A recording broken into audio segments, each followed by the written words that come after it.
So in this part, we are going to cover esophageal cancer. For esophageal cancer, the symptoms are related to obstruction because of the mass effect of the cancer that is blocking the esophageal lumen. For the esophagus, we know that we have two main cancers, the squamous cell carcinoma and the adenocarcinoma, which is located in the third distal part of the esophagus, and the squamous is located in the upper two-thirds of the esophagus. The risk factors for squamous are smoking and alcohol exposure. For the adenocarcinoma, we have the chronic GERD, gastroesophageal reflux disease, and Barrett esophagus, obesity, and hiatal hernia. The symptoms are related to the obstruction, which appears small as the mass is small in the beginning, so it causes dysphagia to solids. Then it progresses to full fluids. And of course, we have the associated symptoms, the weight loss, and the dysphagia, of course. The question might mention fatigue, melena, in case of ulceration with bleeding from the mass. For the diagnosis, we need a tissue sample. So in this case, we need to do an EGD, especially if we see the alarming symptoms, to get the diagnosis and confirm the cancer. However, we can start with a barium swallow first when we have an obstruction as an initial test, not the most accurate test. For the treatment of the esophageal cancer, first we need to determine if we have any metastasis. And here we can use the MRI, CT scan, or endoscopic ultrasound. The esophagus has no serosa and thus makes it easy to infiltrate to the nearby structure and cause metastasis. In case we have no metastasis, then the answer is to do surgery and resect the tumor. If there is any metastasis, then the option is to do chemo and radiotherapy. It is important to remember that, as a clue, esophageal cancer, as many other cancers, can cause hypercalcemia of malignancy, and that might be the clue in your clinical question or in any clinical scenario. So keep that in mind. In this lecture, we are going to learn how to differentiate webs, rings, and strictures of the esophagus. All three of them cause narrowing of the esophagus, causing dysphagia. For the webs, they contain mucosa and submucosa.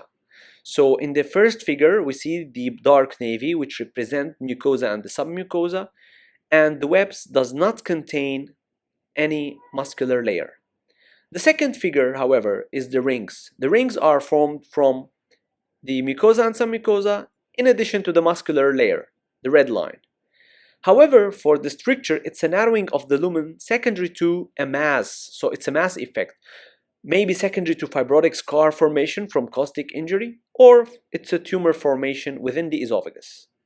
And this is the main difference between the three of them. It's the structure that is causing the defect in the esophagus. And barium swallow is the best diagnostic tool for all these defects. In this section, we are going to cover Zenker's diverticulum. Zenker diverticulum is a misnomer because it is not a true diverticula within the esophagus. It's a false one, which means it doesn't contain all the layers of the esophagus. It's only contain the mucosa and the submucosa, which is a web definition, as previously reviewed in the previous section. Now, it is caused by muscular weakness in the cricopharyngeal muscle. This allows the mucosa and the submucosa to leak in between the muscular bands and cause this pouch. The symptoms are related to food accumulation within this pouch, so the patient will have a bad odor. Imagine food being stuck there for few days. It will cause something called halitosis, or a bad odor of the patient. It will also cause cough because of the aspiration risk. Also, the patient might say that he is regurgitating old eaten food. And a special symptoms is gurgling. So when the patient drinks fluids, the air will leak from the pouch getting out, and he will feel this sensation of gas leaking from the pouch through the fluids, and it is called gurgling. Always remember two things not to do in Zenker's diverticulum. Never scope the patient because you will perforate the esophagus through the pouch. Second, never put an NG tube because it will also put the patient at risk of perforating the pouch of the Zenker diverticulum. To diagnose Zenker diverticulum, you need to do a barium swallow, and barium will accumulate in the pouch and will be apparent on the X-ray. For the treatment, surgical correction is the only way to solve this pouch. So you go and you remove it. A new technique now is being used is to remove the pouch using surgery, but using, sorry, a scope, not surgery, using a scope to remove the pouch. However, not all the centers are have the experienced doctors to do this new procedure. Plummer-Vinson Syndrome. This is seen in middle-aged women. It is associated with iron deficiency anemia. Sometimes they mention typical um, symptoms and findings like nail changes and pica. Pica is craving for poor iron-containing food like ice and chips. Also, there is proximal webs formation. So whenever you see iron deficiency anemia and dysphagia, think of Plummer-Vinson syndrome. It is important to know that there is an increased risk of squamous cell carcinoma of the esophagus in Plummer-Vinson syndrome. What is important to note is that these webs are reversible with iron therapy. So you give iron tablets, you treat the anemia, and you treat the webs. It is reversible without intervention or endoscopic dilatation. This is unique of Plummer-Vinson syndrome. Also, never forget the increased risk of squamous cell carcinoma related to this syndrome. Now in this video we are going to review manifestation of iron deficiency other than anemia. So mainly we have two syndromes, two symptoms, and one lab findings. So the syndromes are restless leg syndrome and Plummer-Vinson syndrome. We will discuss restless leg syndrome later on.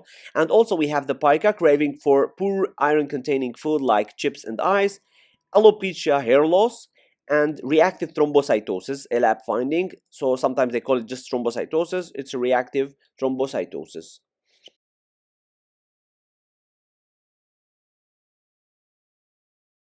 Finally, we are going to discuss Schatzki ring. So because it's a ring, it contains the three layers, mucosa, submucosa, and the muscular layer. It is located distally in the esophagus because it is caused by the acid reflection from the stomach into the esophagus, causing this narrowing in the distal esophagus.